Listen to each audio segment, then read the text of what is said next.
kata adjektif cara. Jadi kata adjektif cara ni dia menunjukkan sesuatu perbuatan lah. Jadi yang pertama, pantas.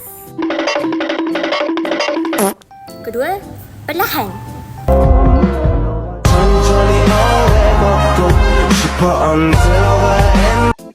Dan yang ketiga, kuat.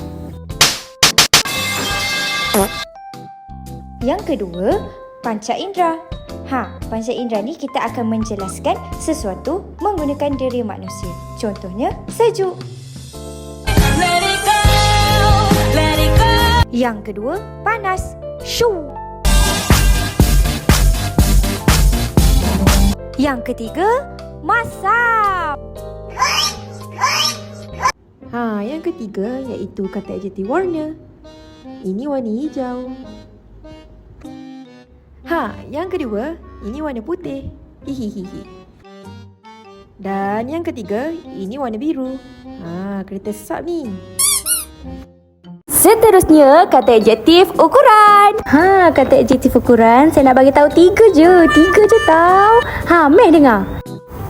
Yang pertama ni tinggi. Alamak, tingginya pokok ni. Yang kedua, hasya rendah. Tak payah buat muka, dah lah rendah.